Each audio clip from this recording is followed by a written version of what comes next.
It's no good, James. I just can't tell. We could be approaching America for all I know. Though it's a light from out here. It's just that you're seeing things from a different point of view. Sometimes that's no bad thing. I've enjoyed this trip. Oh, Liverpool to Swansea back. Hardly gives you a taste of blue water. Still, it's a start. Well, what do you reckon, Baines? Well, I was right. Compass is definitely off. What was she carrying before? Steel plates? Right. Swansea to Belfast. Regular run. That is why it's definitely overcompensated. There's plenty of fixed bearings around. Aye, we could swing the compass here or wait till we get back. It's up to you, sir. Well, what do you say, Letty? I'd say the pair of you are talking double Dutch. I haven't understood a word. Oh, it does sound a bit like gibberish, doesn't it? Come on. Look. Now, the ship's been carrying a lot of metal. Now metal affects a compass. You mean it doesn't give a true reading? Right. So inside there, they put magnets to correct the error. But now that you've no longer got a cargo of metal, the compass is all wrong again. Is that what you mean? By heck, we'll make a sailor of her yet, Baines. There's a sheltered cove a little way up the coast. I mean, we could anchor there for the night. Right. Why not? Good. That means for once I can have supper without chasing my plate all over the table. And as it's your last night aboard, ma'am, I'll tell the cook to come up with something special. Thank you, Captain Baines.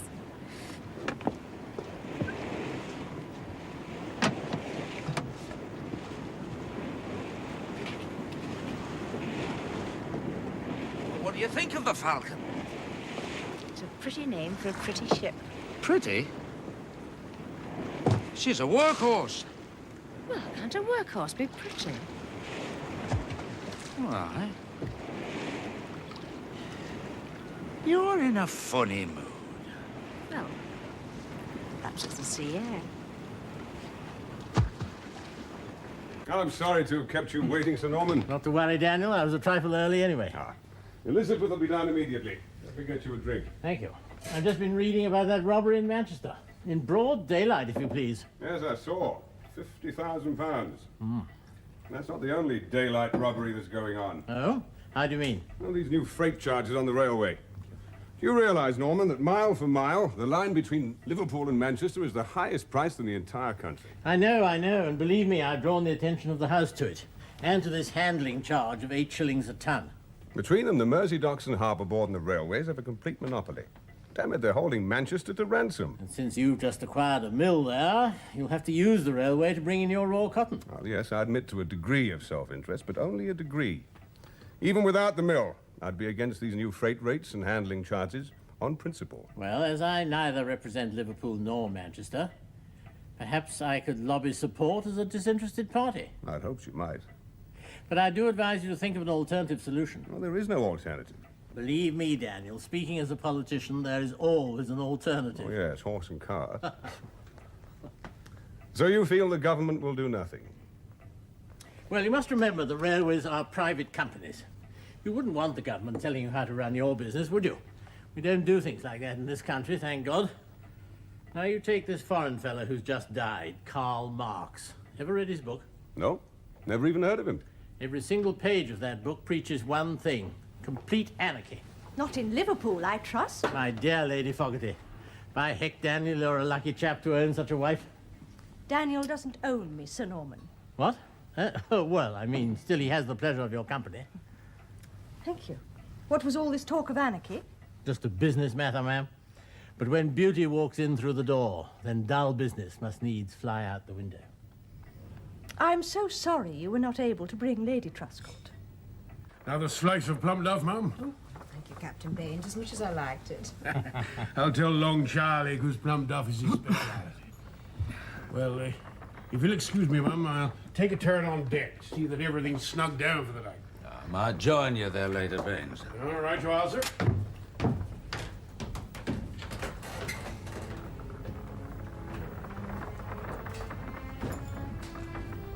You know, in a way, I'm quite looking forward to going home tomorrow. Aye. Landfalls and departures. Leaving home, coming home, beginnings and endings, all chapters in a sailor's life. Well, go on. Well, it's not often I hear you talk about the sea. Well, not much to say. Not in words. Wonder how Sarah's faring. Probably a bad idea to have to round a supper. Right, get her out of that house. Thank goodness she's got Samuel. Must be a comfort for a woman, having a son like that. He's a good lad. Got his head screwed on. He'll carry on Robert's name. You miss him, don't you? Robert? Pompous old fool. I do. Oh, a bit stuffy in here. I think I'll go on deck. Finish my cigar. Don't be long. Oh, if there's one thing I cannot bear, it's being treated like some idiot child to whom business and politics is a foreign language. So I've observed. Why did you invite him to dinner in the first place? Well, I'd hoped to enlist his help in the House of Commons over these new railway freight charges. Perhaps if you'd asked my advice first before buying that mill in Manchester. Elizabeth. Anyway, it seems there's nothing I can do but pay up. What about the old canal? What? The Bridgewater Canal runs between Liverpool and Manchester. It was there long before the railways. No. Barges drawn by horses would take too long. Now, wait a minute. Suppose they were towed by a steam tug. Now, Elizabeth, I believe you found the answer. Oh, Daniel, surely not. A mere woman. No, yes. I must check on the depth and may need widening in places. Are you going to be planning and scheming all night? Now, I wonder how long it would take a steam tug to... I'm sorry, what did you say? Well, we could talk about this in bed. Oh, yes, perhaps we could. Good night, ladies. Good night, sir.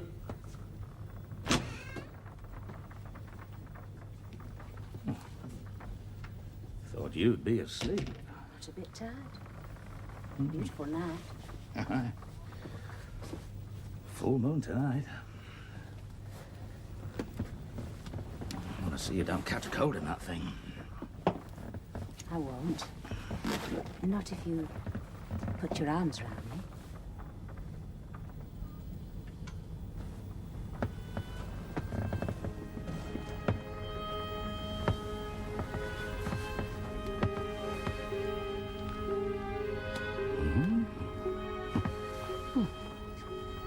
Exactly does mean.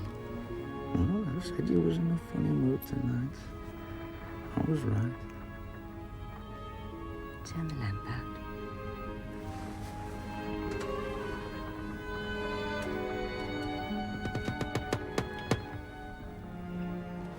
Damn it, Sir Daniel, I've got a train to catch. And so you shall. Now, just give me 10 minutes. Oh, very well. Lady Fogarty not about? No, she's at the yard. I was on my way there myself when the idea struck me, and I knew I had to see you at once. Norman, I found a way to break those freight charges. Oh? There you are. Been sitting under our noses all the time. The old canal. Barges? Oh, that was my first thought. To tow them by steam tug to Manchester. Steam tugs? Now, that's a good thought. Yeah, but not to tow barges. Oh, that would mean unloading and loading both at Liverpool and Manchester. Well, that's what the railways do. Yes, but we can do better. We'll take the ships all the way to Manchester. Ocean-going steamers on that tuppenny-halfpenny bit of water. Yes, but we'll enlarge it. We'll make it wider and make it deeper. We'll start here at Latchford. Latchford? Well, yes, I suppose it could be done. But think of the cost. Think of the return and think of the demand. A port in the heart of one of the biggest manufacturing areas in the country. Now, you cut transport costs, you got the price of goods. Well, an idea like that would benefit the whole country. That sort of thinking might get government support. And if the railways want to stay in business, they'll have to bring their charges down. They'll have to compete. You do realize you'll have to get a bill through the House to build a canal like that? Yes, I do. Now, no doubt there'll be a lot of opposition. But in the meantime, if you could take a few soundings... Discreetly, of course. I thought I heard the carriage return. Miss Uncle James and Aunt Letty had returned. I wanted to show her the sales figures for the parcel post. Ah, here they are. You going out, Mother? Yes. It's high time I was back to my committee work. I thought it might help take my mind off. Ah, yes. I was in the store this morning. They told me you'd been there yesterday. Yes. I summoned up the courage to go into your father's office. I could only bear it for a few minutes. It's as if he was... Yes, well, it is a little soon. Samuel, I don't think I ever want to go back into the store again. There's no reason why you should, Mother. It's more or less running itself. You're only saying that because you want to spend all your time developing that parcel post idea of yours. Yes, it was Father's idea as well, Mother. As a subsidiary. Now, even from the short time that I was there yesterday, it was quite clear to me that that store is not running as efficiently as your father would have liked. Then I suppose I shall have to give it more time. No. What? Your heart wouldn't be in it. You've made that quite plain. You're surely not suggesting I sell it? Indeed, I am not. No, we must appoint a manager. Mother, if you remember, I did suggest... I know you did. And at quite the wrong time. Oh, and now it's the right time. Oh, yes. Properly managed, that store will be a lasting memorial to your father's good name. Capital. In that case, as I see it, there's only one possible choice. I quite agree. Mr. Mr. Dent. Fitch?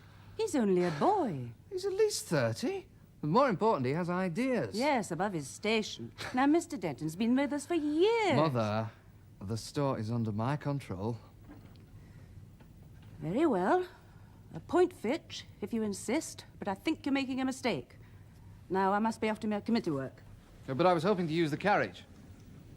But you see, Samuel, the carriage is under my control. I'll drop you off somewhere if you like.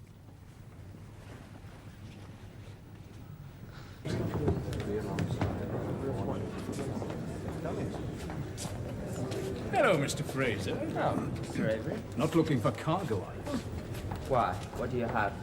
Well, I was merely... I could perhaps find you a parked cargo. I see. Perhaps, isn't it? Mr. Dunwoody? Excuse me. Coming, sir. Good day. William. Avery, that parked cargo you mentioned. Doesn't exist, Mr. O'Needin. Things are all back to front these days. It's getting hard for a man to turn a decent penny. Heard you've just acquired another ship. Ah, the Falcon. We birthed this morning. Happen you'll be wishing she'd fly away. It's been a quiet month. Steamer, is she? No, a two-masted ketch. You'll never make her pay. Should have gone over to steam long ago. Well, mark you, even the steamers have found it pretty hard this last month. Not Fraser's, eh? No, and I'll tell you why. He cuts his rates to the bone. He's put all his crews on half pay, masters included. Well, when a man's got a family to feed, he'll damn nearly work for naught. And if Fraser's drive other lines to the wall, well... No, I can't say I like that nephew of yours, but I must admit I admire him. Well, luckily, most of my ships are on the grain and night shift run. But I am looking for some short-haul work for the Falcon, you know, coastal work. You're too grand to carry coal these days, Mr. O'Needin. No. Carry coal, anything you can find. I don't like an idle ship. No more do most of these. No, I'll make it worth your while. Well, see what you can do, huh?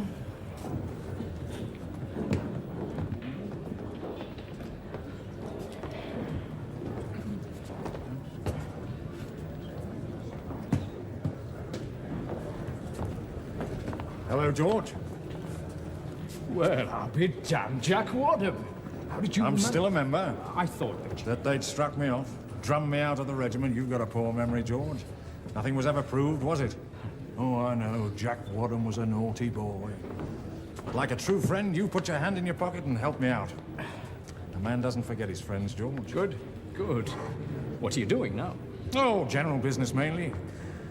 I'm also agent for one or two notable companies and help to run the estates of several quite distinguished gentlemen. Wouldn't do to name names, of course. No, I understand. Now, I don't know if you can help me, George, but I want to charter a ship. Of course, Jack. Anything to help an old friend. The very reason I came straight to you. How much cargo have you got? Very little. Oh, so it's only a part cargo. You weren't listening, George. I said I wanted to charter a ship. Short run to Ireland. Steamers don't come cheap, Jack. Don't want a steamer. Small sailing vessel will do. Something that won't attract too much attention. And I want a captain who can make a fast passage. What tack are you on? Just find me the ship, George, then we'll talk business. I shall have to know the cargo. Half a dozen bales of cloth. What's it made of? Gold thread? You always were a bit of a wag, George. No, seriously, Jack, I shall have to know. Oh, of course you will. Just don't want it banded about, that's all. Well, I'll tell you this, Samuel. I'm going to have to pull my socks up, otherwise your auntie will buy me out lock, stock and barrel. Right, well, then I'll get back to the exchange. Sir? Sir, I was wondering... Speak up, lad. Yes, sir. Mr. Irving and his company are playing here tonight, sir, before they set sail for America. And I rather hoped you might give me You your want to permission take Charlotte to the theatre, eh? Yes, sir. Of course, she hasn't been out of the house for a week, James. Well, I'm not objecting, am I? Oh, thank you, Father. See that you come straight back home afterwards. Of course. Right. Oh, I'll be off. see you to the door. I've never known him in such a good mood. Samuel, I've just had a marvellous idea. Or what? Why don't we invite William to come along with us? Yes. If you want to know the truth of it, Daniel, I think you have gone completely mad. Yes, I am well aware that luncheon is ready. We won't be long, Mary. After this news, I doubt I could eat a thing. Elizabeth, it was partly your idea. Never. Steam tugs towing barges, I can perhaps see the sense in that. But ocean-going cargo boats steaming all the way to Manchester? Have you considered the effect it would have on Liverpool? Oh, certainly I have. It'll increase trade. I fail to see how. If you have your way, ships will no longer dock in Liverpool at all. They'll all pass straight through to Manchester, and it'll be that city that reaps the profit. Not if the harbour board and the railways make their terms more attractive. What you're proposing is the ruination of Liverpool. But that is nonsense. Well, I won't be party to it. Neither will I stand idly by and see it happen. Elizabeth, surely it was our intention to be partners in everything. Not this. I was born and bred in Liverpool. I've spent all my life in this city. Now, I know the same doesn't apply to you. So I suggest that while you have your lunch on your own, you may consider where your allegiance really does lie. I asked not to be disturbed today. Oh, yes, but it was a deputation. A deputation, Mr. Dunwoody? Of the captains, yes, sir. Well, they particularly asked that I see you today. Although they stressed the point that they in no way intend to go on strike. I should hope not, indeed. There's enough of that nonsense going on across the river. Well, will you see them, sir? No. No, there's little point in discussing something I can do nothing about. As soon as trade improves, so will their wages. And I'm to tell them that, am I, sir? You can tell them that I can employ half the fleet on full pay, or the whole fleet on half pay. Well, put that way, sir, I'm sure they'll understand. There are many lines with ships lying idle. Now, I hear old Murchison's even thinking of selling up. So I believe, sir. Great pity. He's a fine gentleman. Oh, hello. Oh, may we come in for a moment, William? Yes, of course. Oh, Mr. Dunwoody. Charlotte. William. Mr. Dunwoody. Samuel. Thank you, Mr. Dunwoody. How are you, Samuel? Is business going well? Oh, very well indeed, yes. As a matter of fact, we've expanded further than I... William, Samuel has something to ask you. Oh? Yes, Charlotte and I are going to the theatre tonight. To see Henry Irving. And we wondered if you'd care to come along. Well, it's very kind of you, Samuel. Oh, it was Charlotte's idea, really. But you agreed. Anyway, will you come, William? I'd like to very much, but I've got so much work to do. Oh, surely you can leave it for one night. No. No, I'm afraid I can't. Oh, I see. Then you don't mind Samuel taking me to the theatre on his own? Not at all. I think it's very kind of him. What ship would you use? Well, the Falcon, she's small but fast. And the master? Need an experienced captain. In that case, I suggest Captain Baines. Now tell me, you want to charter a ship just for half a dozen bales of cloth? Yes, that's right, isn't it, Mr. Waddle? The point is, sir, are you interested? Well, I wouldn't be standing here if I wasn't, but I'd want to know a side more than I've got out of Avery there. All right. Ever heard of Colonel Sir Patrick McGeary? No. He's an Irish gentleman. Has an estate just north of Dublin, another one not far from here in Lancashire. Now, Sir Patrick is a man of considerable wealth, and also something of an eccentric. Suddenly, he's decided that he wishes to move all the family heirlooms back to Ireland. Why? Perhaps as a sign that in these troubled times, his heart lies with the Irish cause. A short while ago, the Fenians tried to blow up the town hall. Perhaps that's what's worried him. He may, of course, have totally different reasons. I'm merely his agent. And, well, it sounds simple enough. So if you get all your bits and pieces together, insured and delivered to my ship, eh? No. What do you mean, no? Sir Patrick has told me quite plainly that he has no wish to advise others of what he might be doing. After all, it's an extremely valuable cargo. Only it so happens that, luckily, Both his estates are on the coast. So you will simply anchor off, and the cargo will be rowed out to you. And in Ireland, the reverse will happen. There will hardly be need for bills of lading at all. I don't know. If a customs officer were to board me, I could be accused of smuggling. Smuggling? My dear fellow, Sir Patrick is merely transferring his own property from one part of the British Isles to another. As you say, it is a valuable cargo, and you're asking for a deal of discretion. For which Sir Patrick is prepared to pay, handsomely. Well then, let us come to terms, eh? Very well. £1,000, I think. That's a lot of money, Mr. O'Needin. It's a deal of discretion, Mr. Wadham. £1,000.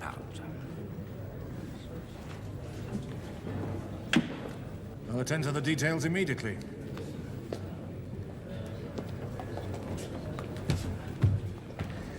Seems almost eager to part with Sir Patrick's money.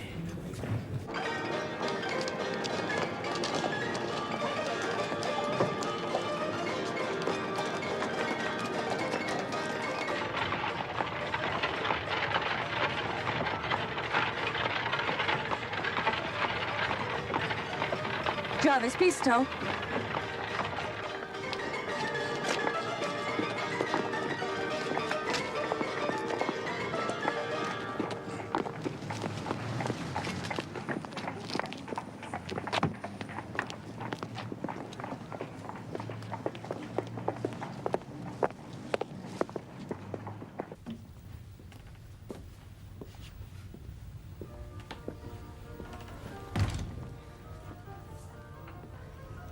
Do be seated. Forgive me for calling on you unannounced, Mr. Pilgrim. My door is always open to those who need me. Now, how can I help you? First of all, let me introduce myself. My name is... Please, I would rather you didn't tell me your name. Names conjure up false images. Oh, I see. In fact, the less I know about you, the better. Now, what brought you to my door? A lady I know, when she heard that... Oh, dear, there are some things I must tell you. When this lady heard that you were recently widowed. How did you know? You are still in mourning. Oh. Oh, yes, of course. This lady said, go and see Inigo Pilgrim. He will help you. So here I am. And here I am. Ready to help you. It says outside, Chapel of the Spirit. Does that mean we're on hallowed ground? Surely all ground is hallowed. What I meant is this a consecrated place of worship? I do not hold services, if that is what you mean. What exactly do you do, Mr. Pilgrim? I am merely an instrument. I have been given a gift and can talk with those who have passed over. Passed over? You would call them the dead. Oh. It is only ignorance that makes us fear the unknown. Children fear the dark. But when they understand the meaning of light, there is no fear. You say that you can talk with those who've passed? Yes. Would I be able to hear them? No, they talk through me. I pass on their messages.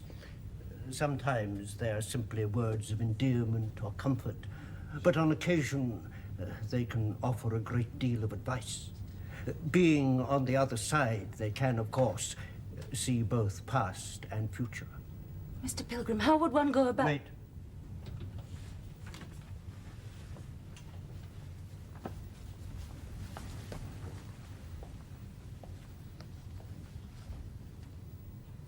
Give me your hand.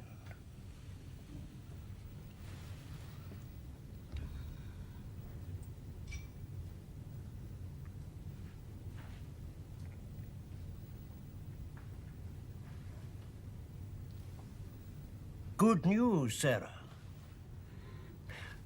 Robert has a message for you. First of all, he says that you should not be afraid and that you should trust in me. He also said that you should not worry about these decisions that you have to make. And finally, he said that the choice that you made today was the right one. The choice? You mean about coming here? No, I believe it was to do with something else. You will forgive me now, Sarah, but I must rest and recover my strength. Yes. Yes, of course. Mr. Pilgrim, You've given me such hope. May I come again? Next time, I shall be more prepared for your visit. Perhaps Robert will have more to say. You think so? It's possible. Sarah, you weren't taken in by him, surely. Letty, I tried to tell him my name, but he stopped me. And then later, without a moment's hesitation, he called me Sarah. And then went on to mention Robert by name. Now, how do you explain that? Well, Sarah, the Anedian family are not exactly unknown in Liverpool. Oh, James and Elizabeth, perhaps. And Robert? He was a public figure. And though you may not realise it, Sarah, so are you. Well, think of all the committees you serve on. Well, there must be thousands of people who know you. Mm-hmm. Well, perhaps you're right, but it was his manner that... I could almost believe that... No. I did believe that Robert was actually speaking to him. Because you wanted to believe. Yeah, well, I suppose that's true. Well, of course it is. Men like that, they prey upon the sorrows of others. They ought to be locked up. But Letty, how did he know about the decisions I have to make? Well, any woman who's been recently widowed has decisions to make. There's nothing remarkable in making a statement like that. Oh, I'm sorry, Sarah, but... Well, it's obvious to me that the man's a fraud. Oh, Letty, I think you're being a bit hard on him. He lives in quite humble circumstances, and not once did he bring up the subject of money. Oh, he will. That is, if you're foolish enough to return. Well, he did say that next time he might have more information for me. And I warrant at this very moment he's finding out all he can about Robert and Sarah O'Needin. Yes, well, perhaps you're right. I'll sleep on it. So, the captains are willing to see reason? Oh, yes, sir. It was a long meeting. Took some time for me to convince them that your solution was equable to all, but common sense finally prevailed. Good. Thank you, Mr. Dunwoody. You did well. Oh, thank you, sir. It's very heartening to see Mr. Samuel standing up so well to his recent bereavement. Yes. He's grown up to be quite a handsome young gentleman. What exactly are you implying, Mr. Dunwoody? Nothing, sir. I'm merely remarking that Mr. Samuel is a very eligible young man. As indeed you are yourself, sir. Thought Miss Charlotte was looking well, didn't you, sir? Good night, Mr. Dunwoody. Good night, Mr. Fraser.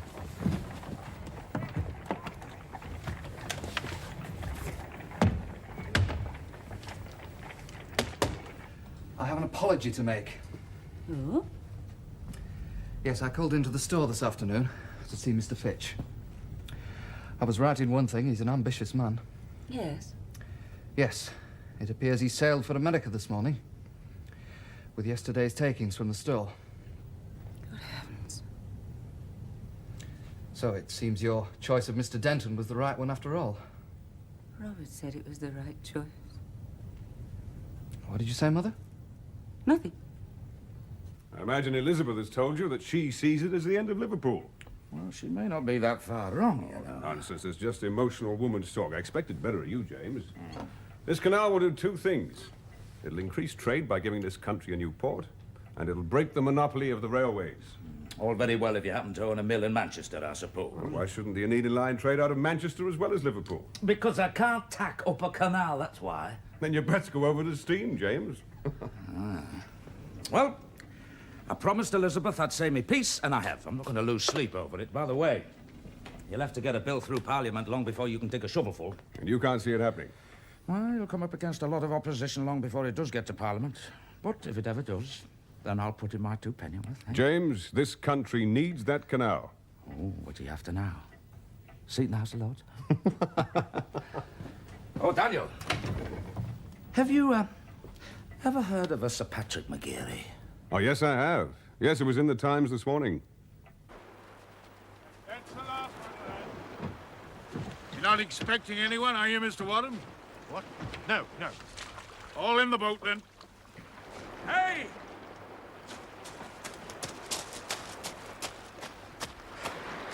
Got room for a little un, Baines? I thought you said you weren't comings. Oh, I've changed my mind, haven't I? Good morning, Charlotte. And how was Henry Irving? Oh, marvellous, marvellous. Father not down yet? He's been gone for 3 hours. Oh, where to this time? I don't know. He said he'd be back in a few days. He's up to something, but for the life of me, I can't think what. He didn't get in till 1 o'clock this morning, did he? No? How do you know that? I heard him. I was awake. Surprising, then, that you're as bright as a button. Could be something to do with Samuel taking you to the theatre last night? Samuel? Good heavens, no. What, then? Letty, there's something I must tell you about last night. When we got to the theatre, William was there. He'd taken a box and he insisted we share it with him. That must have pleased Samuel. Oh, Samuel can be so ungrateful. I mean, the circle is very nice, but it's not like a box, is it? And when William ordered champagne in the interval, he never so much as thanked him. Now, wait a minute. Who brought you home? William. In a hansom. Then I think it just as well that your father did come home late.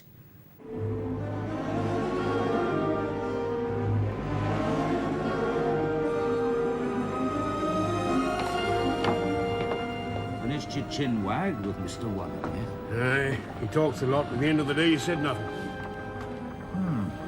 What is he now? He's admiring the view. I can't say I like it much. I can't say I do either. There's nothing wrong with the course, is there? No, no. You know, I reckon the wind's going to shift. It might veer a bit, but it's a good steady blow, sir. No, I think it'll veer quite a lot.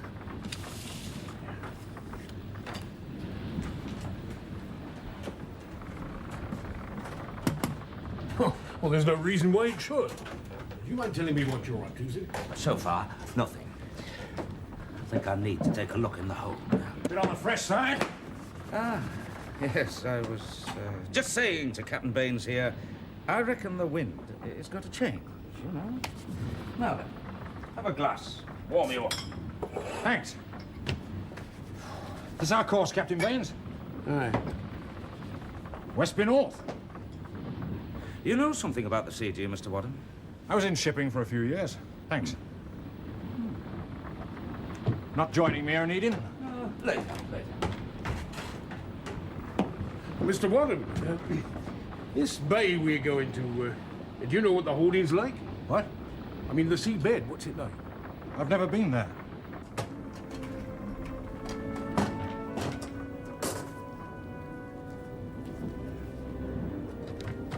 No, I reckon we could anchor about here. I mean, there's a fair depth of water and a good run ashore. Now, what do you say, sir? You're the master, Captain Baines. You decide.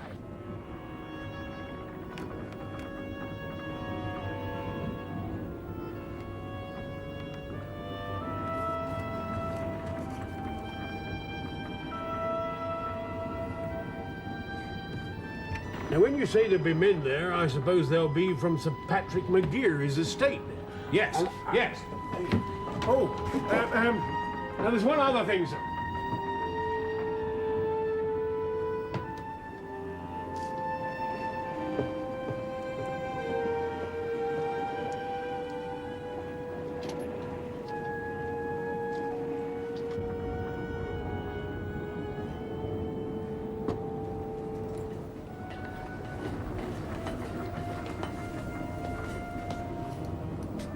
Worked it all out, had you? Aye. Hope to claim the reward, eh? Mr. O'Needed! Just coming up, Captain Baines. I think. Or am I wrong?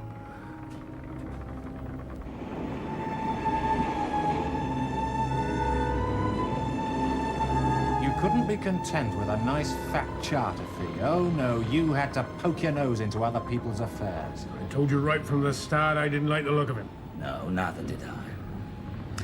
That's why I checked up on Sir Patrick McGeary. There was nothing wrong with that story. I worked on that for a long time. Even down to the cove where you loaded the crates on board, that was on his estate. And it'll be the same in Ireland. Only I happen to know that the old boy and most of his staff are in London at the moment. So how did you find out? After the robbery in Manchester, you were so obviously busy arranging things that you didn't read the newspapers properly. Or indeed the obituary notices. Sir Patrick's dead? Well, I'll be damned. Now that I didn't reckon on. I worked for him once, you know. Still, doesn't alter the fact that we're on our way to Ireland. And there's nothing you can do about that, O'Needin. What happens when we get there? Same as we arranged, Captain Baines. Once you've got those crates ashore, you can go to the devil for all I care. And after we've been to the police, you won't get far. Oh, I don't think he'll do that, Captain Baines. You see, I can prove that Mr. O'Needin received a very large fee for this charter. I feel sure the police would accept my word that we were all working hand in glove. Afraid he's right, Baines. I could lose my ticket over this. You'd lose a damn sight more than that, Captain. Sorry, Ben. It's a fine time to be sorry.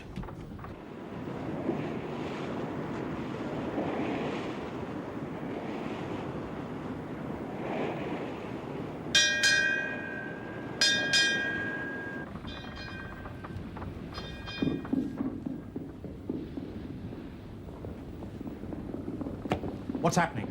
It's the end of the forenoon watch, mister. Stay where you are, Captain. Somebody has to run the ship, you know, Mr. Wadham. If I don't go up there, they'll soon come down here for their orders. He's right, you know. Well, if you don't trust Captain Baines, maybe I'd better go up there. I shall only be 2 minutes.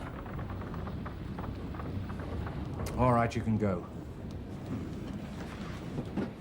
But remember, one wrong move, and he's dead. I'm warning you, Baines. That's right, mister. Don't you take your eyes off me. Because if you do, I'll wring your neck like a chicken. You damn fool, get me looking for a kick you there. Baines! Mr. Wadham! Home up here! You go first, and no tricks.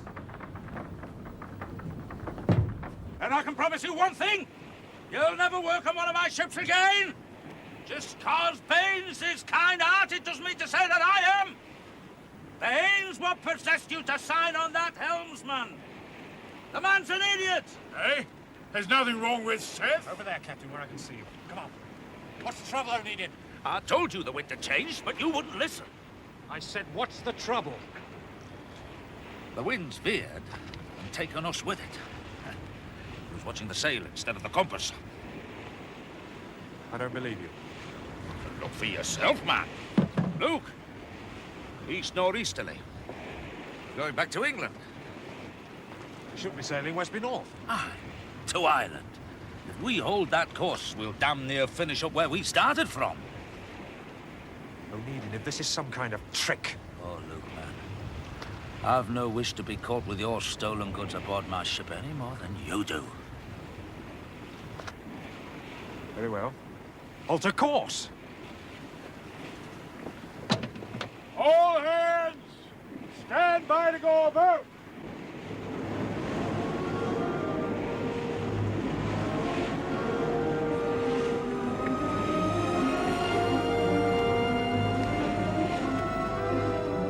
We'll just shut out the outside world.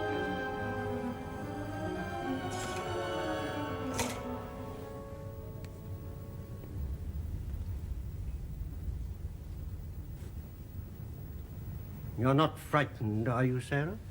No. Good. Now, I must tell you this. Whatever happens, do not leave the table. Mr. Pilgrim, should my eyes be open or closed? As you wish. Tell me, do you have anything that Robert gave you some time ago? A piece of jewelry? Something that means a good deal to both of you? My wedding ring. There's no need. Did you know that the power to see lies dormant in you, Sarah? Me? Oh, yes. It's quite strong. Robert has been with me since you entered the room. He's very, very close.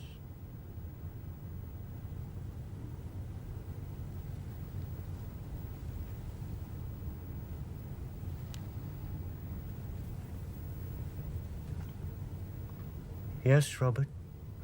Yes. Pigs. Taking them to market. Yes, she hears, Robert. I see candles. Lots of candles. Do they mean anything to you, Sarah? Yes. Yes, in the shop. And now I see another shop. Much bigger. Money. A man taking... No. A man stealing money. That's right. Robert saying, all for the good. Dentist? No. Den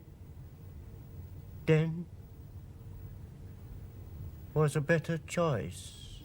I don't understand. Mr. Denton. An older man. Yes. Ah, yes.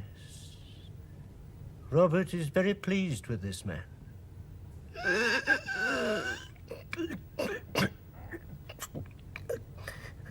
My throat. Difficult breathing. No, Robert.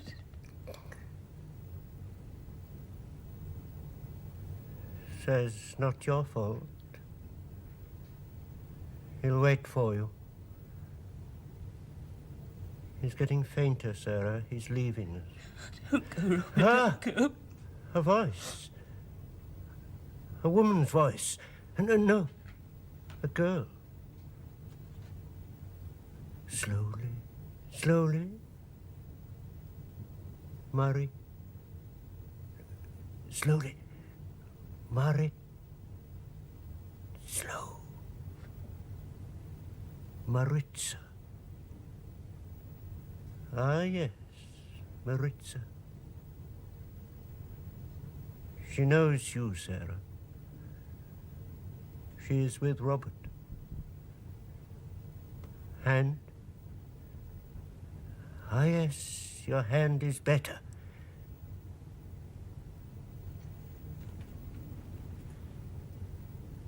She's gone. Perhaps it was someone you knew a long time ago. But the rest had meaning for you, Sarah? Yes. Oh, yes. Mr. Pilgrim, you've been such a comfort. I am merely the instrument. To speak with Robert. Please, may I come again? Of course. Though others will not want you to. Then it shall be our secret.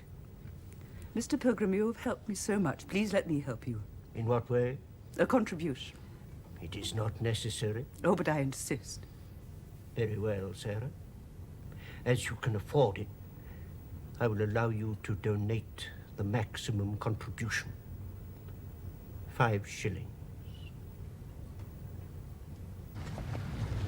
You sure this is the place? Next bay along. Better fly the red pendant and the V, Captain Baines. Aye, sir. Just a moment. What's going on? We're going to fly the customary flags. There could be excise men up there. It's all normal procedure. Are you sure? Only draw attention to ourselves if we don't. Very well. Hoist BV. Right, Captain Baines. Let's get those crates ready. The sooner you're off my ship, the better I like it. No. What do you think? Who's going to put it on the rocks? I wouldn't put it past him. Let the crew unload.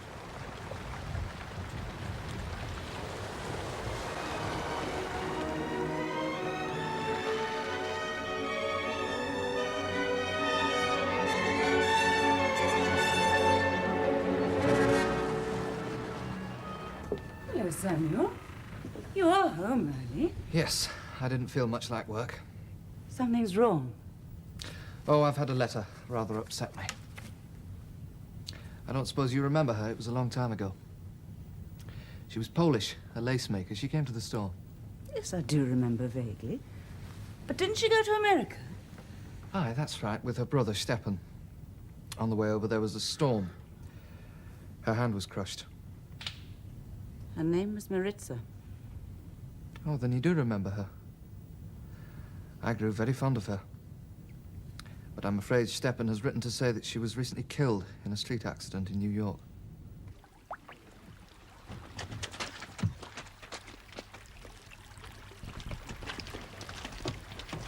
There's no sign of my men, O'Needin. If you brought me to the wrong cove, you saw the chart yourself. From out there, they all look alike. Perhaps easier, man.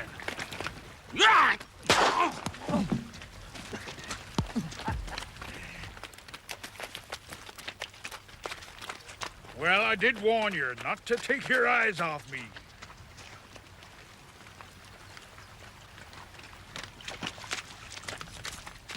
Officer. Thank you, sir. Right then, gentlemen. Explanations are in order. In those cases, I think you'll find the treasure from the Manchester robbery. Come on your feet. Well, first thing first. Your name, sir? You're Welsh. With a name like Llewellyn, what do you expect? You got me signal then, eh? We got a signal that you are discharging dangerous cargo. There's your dangerous cargo. Name of Wadham. But we were sailing west. Must have been something wrong with the compass.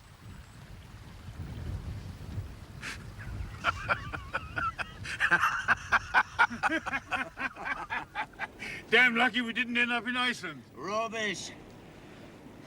Good navigation, that's all. £5,000 you'll pick up for this night's work, sir. Aye. Buy me a new ship.